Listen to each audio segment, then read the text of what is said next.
Chapter 50 of The Tenant of Wildfell Hall, by Anne Brontë. On reading this, I had no reason to disguise my joy and hope from Frederick Lawrence, for I had none to be ashamed of. I felt no joy but that his sister was at length released from her afflictive, overwhelming toil, no hope but that she would in time recover from the effects of it, and be suffered to rest in peace and quietness, at least, for the remainder of her life.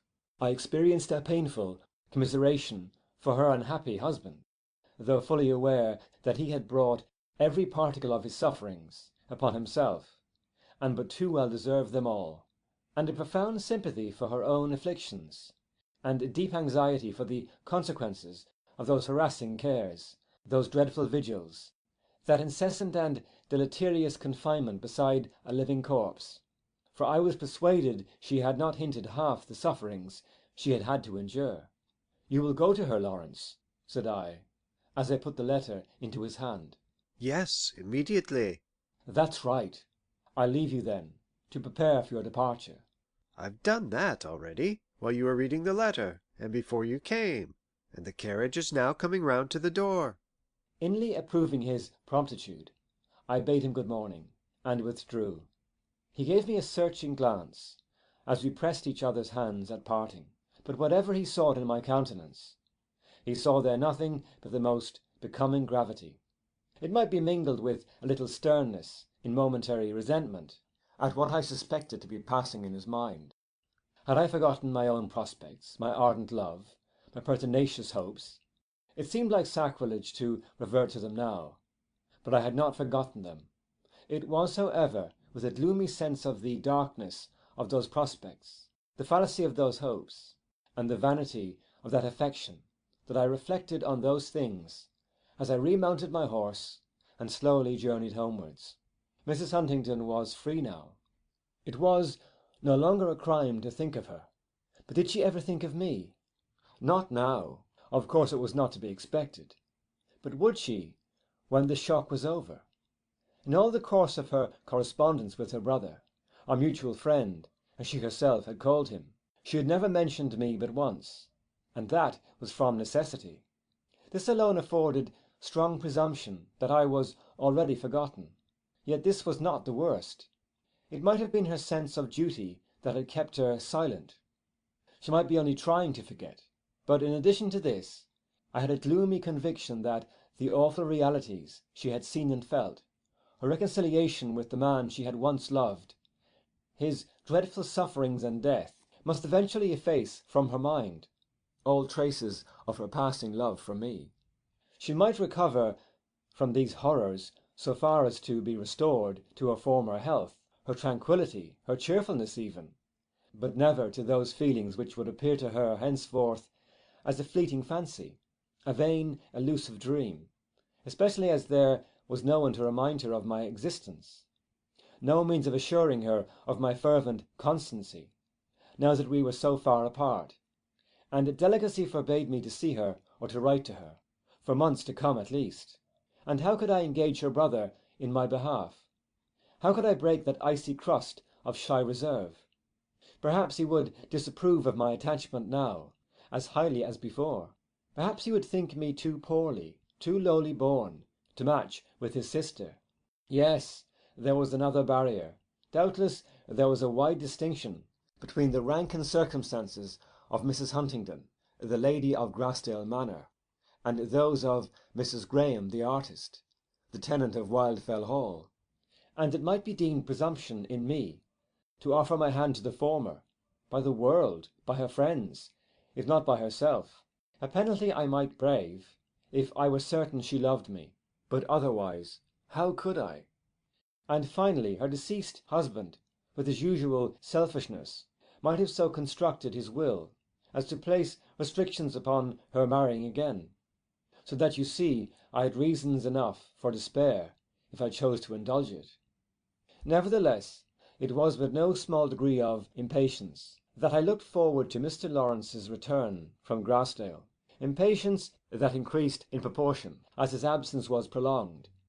He stayed away some 10 or 12 days. All very right that he should remain to comfort and help his sister, but he might have written to tell me how she was, or at least to tell me when to expect his return, for he might have known I was suffering tortures of anxiety for her, and uncertainty for my own future prospects.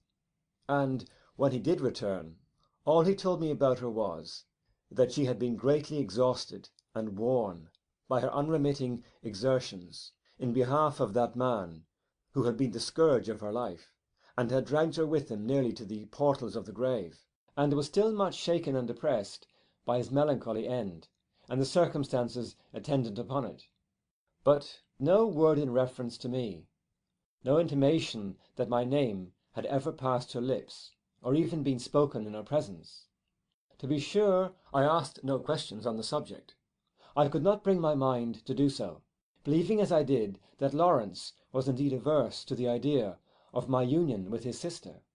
I saw that he expected to be further questioned concerning his visit, and I saw too, with a keen perception of awakened jealousy or alarmed self-esteem, or by whatever name I ought to call it, that he rather shrank from that impending scrutiny, and was no less pleased than surprised to find it did not come. Of course I was burning with anger, but pride obliged me to suppress my feelings, and preserve a smooth face, or at least a stoic calmness, throughout the interview. It was well it did, for, reviewing the matter in my sober judgment, I must say it would have been highly absurd and improper to have quarrelled with him on such an occasion. I must confess, too, that I wronged him in my heart.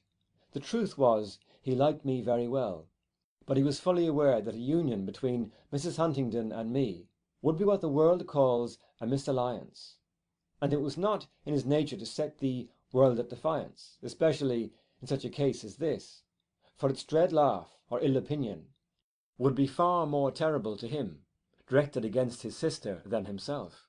Had he believed that a union was necessary to the happiness of both, or of either, or had he known how fervently I loved her, he would have acted differently.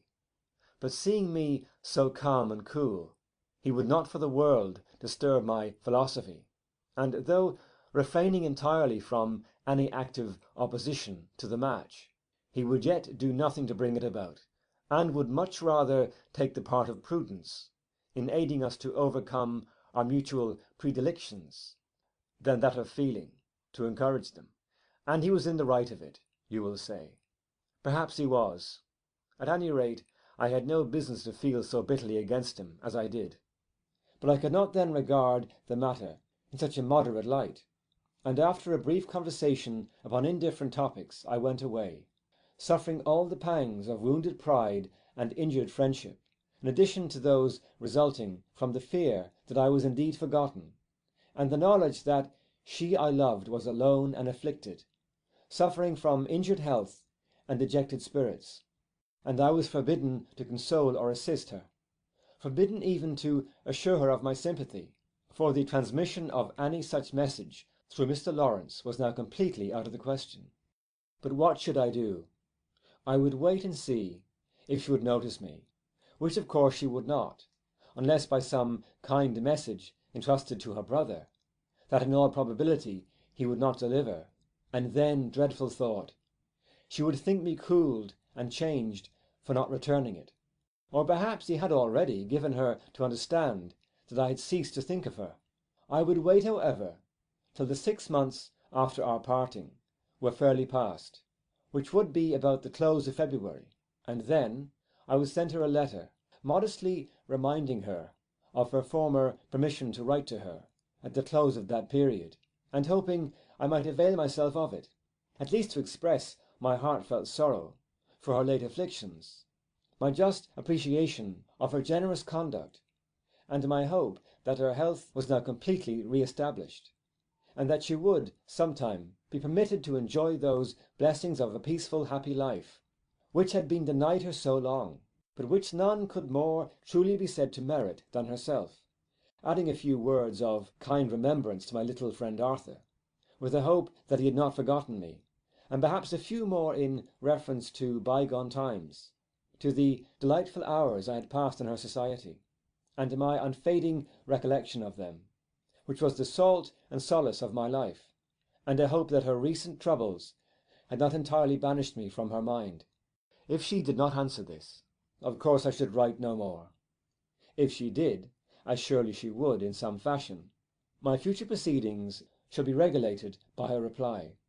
10 weeks was long to wait in such a miserable state of uncertainty, but courage, it must be endured, and meantime I would continue to see Lawrence now and then, though not so often as before, and I would still pursue my habitual inquiries after his sister, if he had lately heard from her, and how she was, but nothing more. I did so, and the answers I received were always provokingly limited to the letter of the inquiry. She was much as usual, she made no complaints, but the tone of her last letter evinced great depression of mind. She said she was better, and finally she said she was well, and very busy with her son's education, and with the management of her late husband's property, and the regulation of his affairs. The rascal had never told me how that property was disposed, or whether Mr. Huntingdon had died intestate or not, and I would sooner die than ask him, lest he should misconstrue into covetousness my desire to know. He never offered to show me his sister's letters now, and I never hinted a wish to see them. February, however, was approaching. December was past. January at length was almost over. A few more weeks, and then certain despair or renewal of hope would put an end to this long agony of suspense. But alas, it was just about that time she was called to sustain another blow in the death of her uncle, a worthless old fellow enough in himself, I dare say, but he had always shown more kindness and affection to her than to any other creature, and she had always been accustomed to regard him as a parent. She was with him when he died, and had assisted her aunt to nurse him during the last stage of his illness. Her brother went to Stanningley to attend the funeral, and told me, upon his return, that she was still there, endeavouring to cheer her aunt with her presence, and likely to remain some time. This was bad news for me, for while she continued there I could not write to her, as I did not know the address, and would not ask it of him. But week followed week, and every time I inquired about her, she was still at Stanningley. "Where is Stanningley?" I asked at last. "In shire," was the brief reply, and there was something so cold and dry in the manner of it that I was effectually deterred from requesting a more definite account. When will she return to Grassdale? Was my next question. "I don't know." "Confound it!" I muttered. "Why, Markham?" asked my companion, with an air of innocent surprise, but I did not deign to answer him, save by a look of silent, sullen contempt, at which he turned away, and contemplated the carpet with a slight smile, half pensive, half amused. But quickly looking up, he began to talk of other subjects, trying to draw me into a cheerful and friendly conversation. But I was too much irritated to discourse with him, and soon took leave. You see, Lawrence and I somehow could not manage to get on very well together. The fact is, I believe, we were both of us a little too touchy. It is a troublesome thing, Halford, this susceptibility to affronts where none are intended. I am no martyr to it now, as you can bear me witness. I have learned to be merry and wise, to be more easy with myself and more indulgent to my neighbours, and I can afford to laugh at both Lawrence and you, partly from accident, partly from wilful negligence on my part, for I was really beginning to dislike him. Several weeks elapsed before I saw my friend again. When we did meet, it was he that sought me out. One bright morning, early in June, he came into the field where I was just commencing my hay harvest. "It is long since I saw you, Markham," said he, after the first few words had passed between us. "Do you never mean to come to Woodford again?" "I called once, and you were out." "I was sorry, but that was long since. I hoped you would call again.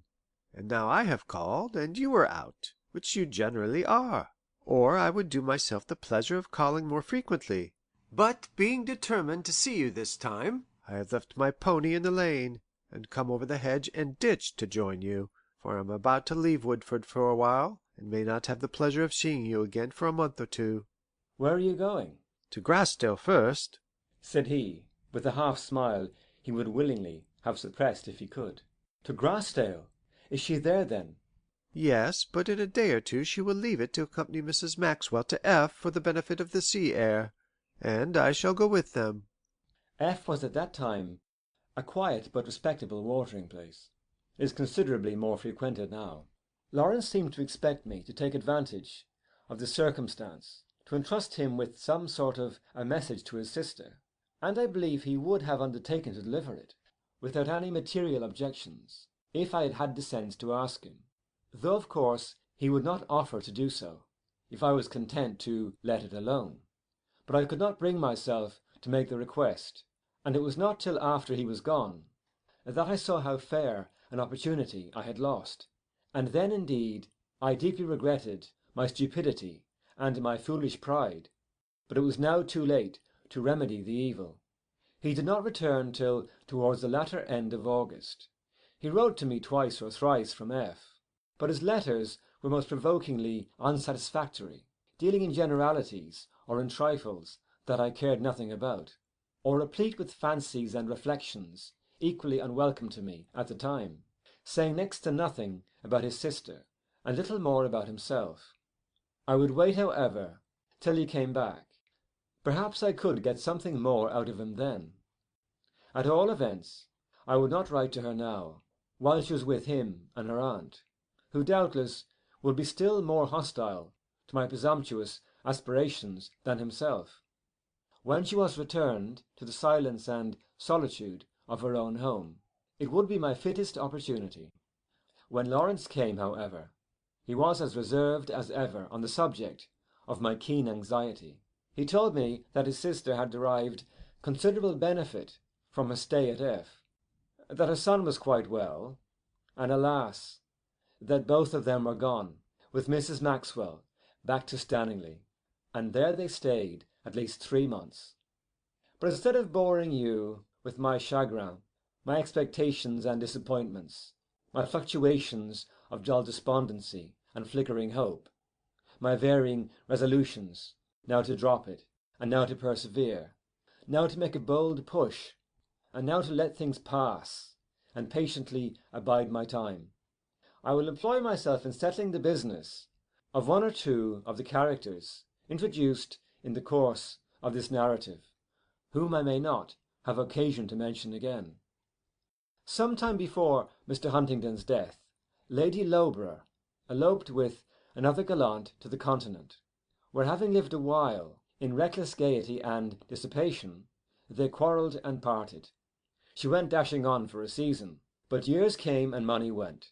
She sunk at length in difficulty and debt, disgrace and misery, and died at last, as I have heard, in penury, neglect, and utter wretchedness. But this might be only a report.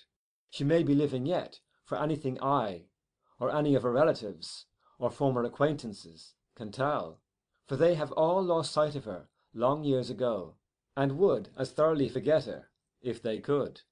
Her husband, however, upon this second misdemeanour, immediately sought and obtained a divorce, and not long after married again. It was well he did, for Lord Loughborough, morose and moody as he seemed, was not the man for a bachelor's life. No public interests, no ambitious projects, or active pursuits, or ties of friendship even, if he had had any friends, could compensate to him for the absence of domestic comforts and endearments. He had a son and a nominal daughter, it is true, but they too painfully reminded him of their mother, and the unfortunate little Annabella was a source of perpetual bitterness to his soul. He had obliged himself to treat her with paternal kindness. He had forced himself not to hate her, and even perhaps to feel some degree of kindly regard for her, at last, in return for her artless and unsuspecting attachment to himself. But the bitterness of his self-condemnation for his inward feelings towards that innocent being, his constant struggles to subdue the evil promptings of his nature, for it was not a generous one, though partly guessed at by those who knew him, could be known to God and his own heart alone. So also was the hardness of his conflicts with the temptation to return to the vice of his youth, and seek oblivion for past calamities, and deadness to the present misery of a blighted heart, a joyless, friendless life, and a morbidly disconsolate mind, by yielding again to that insidious foe to health, and sense, and virtue, which had so deplorably enslaved and degraded him before. The second object of his choice was widely different from the first. Some wondered at his taste, some even ridiculed it, but in this their folly was more apparent than his.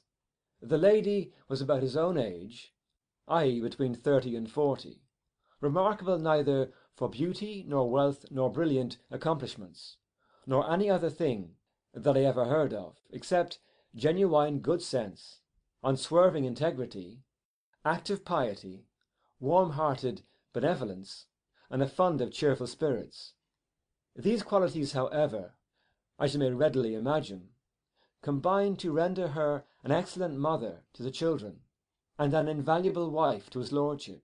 He, with his usual self-deprecation, thought her a world too good for him, and while he wondered at the kindness of Providence in conferring such a gift upon him, and even at her taste in preferring him to other men, he did his best to reciprocate the good she did him, and so far succeeded that she was, and I believe still is, one of the happiest and fondest wives in England.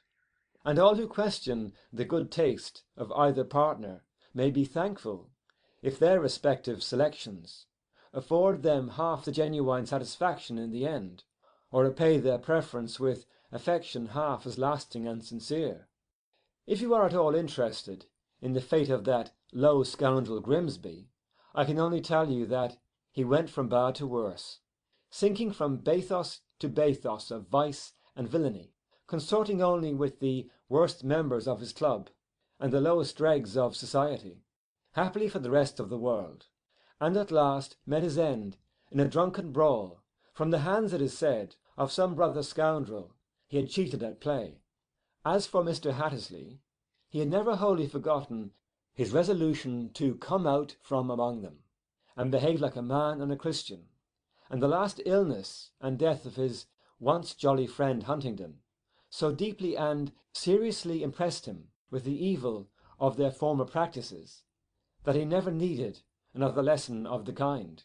Avoiding the temptations of the town, he continued to pass his life in the country, immersed in the usual pursuits of a hearty, active country gentleman, his occupations being those of farming and breeding horses and cattle, diversified with a little hunting and shooting, and enlivened by the occasional companionship of his friends, better friends than those of his youth, and the society of his happy little wife, now cheerful and confiding as heart could wish, and his fine family of stalwart sons and blooming daughters.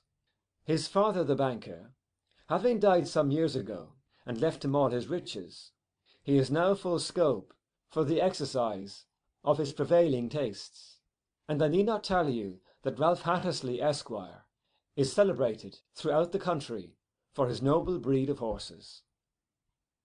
End of Chapter 50.